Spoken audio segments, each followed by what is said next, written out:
প্রিয় ভিউয়ার্স, আসসালামু আলাইকুম। আশা করছি যে যেখান থেকে আমার ভিডিওটি দেখছেন আল্লাহর রহমতে সবাই ভালো আছেন। আজকে আমি একটি পটল ভর্তা নিয়ে হাজির হয়েছি। পটলের নাম শুনলে অনেকে নাক ছিটকান। পটল ভর্তা বানিয়ে দেখুন, চেটে পুটে ভাত হবে সাফ। আমি এখানে 500 গ্রাম পটল নিয়েছি। পটলগুলো ভালোভাবে ধুয়ে মাঝখান দিয়ে কেটে নিয়েছি। এখন আমি এখানে দিয়ে দিচ্ছি পরিমাণ মতো পানি, যেন পটলগুলো ডুবে যায়। এখানে আমি নিয়ে নিয়েছি শুকনো মরিচ, কাঁচা মরিচ, আধ ফালি করা পেঁয়াজ আর ধনেপাতা। এদিকে আমার পটলগুলো সেদ্ধ হয়ে যাচ্ছে। আমি একটু নাড়াচাড়া করে দিয়েছি। আমি আরেকটি কড়াই বসিয়ে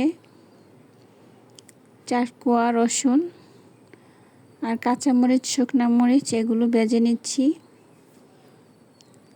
আমার পটলগুলো হয়ে গিয়েছে। এখন আমি সবগুলোকে বেটে নিব। প্রথমে আমি রসুন আর মরিচগুলোকে ভালোভাবে বেটে নিব।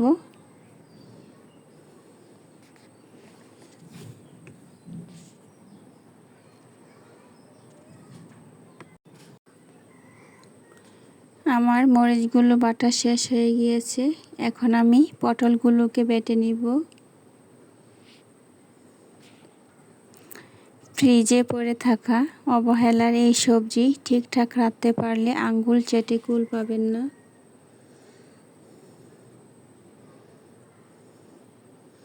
পটলগুলো অবশ্য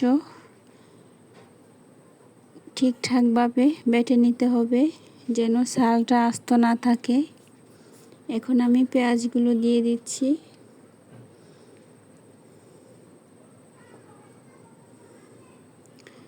যেহেতু আমি পটলের কাঁচা ভর্তা তৈরি করছি, তাই আমি পেঁয়াজগুলোকে এভাবে থেতো করে নিচ্ছি।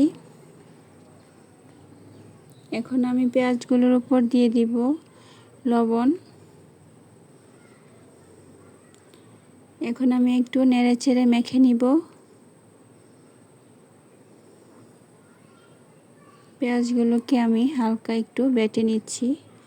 এখন দিয়ে দিব ধনেপাতা কুচি। বাড়িতে মাছ মাংস নেই, তাও কিছু মুখরোচক খেতে ইচ্ছে করছে, বাড়িতে থাকা পটল দিয়ে বানিয়ে নিতে পারেন পটল ভর্তা। দুপুরের পাতে জমে যাবে ভুরিভোজ।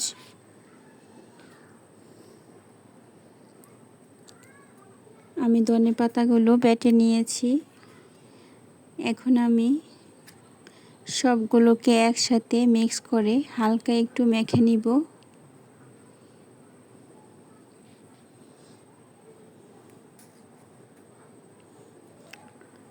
এখন ভর্তাটা তৈরি হয়ে গিয়েছে। গরম গরম ভাতের সঙ্গে পরিবেশন করুন পটলের ভর্তা। বিদায় নিচ্ছি, সবাই ভালো থাকবেন। আসসালামু আলাইকুম।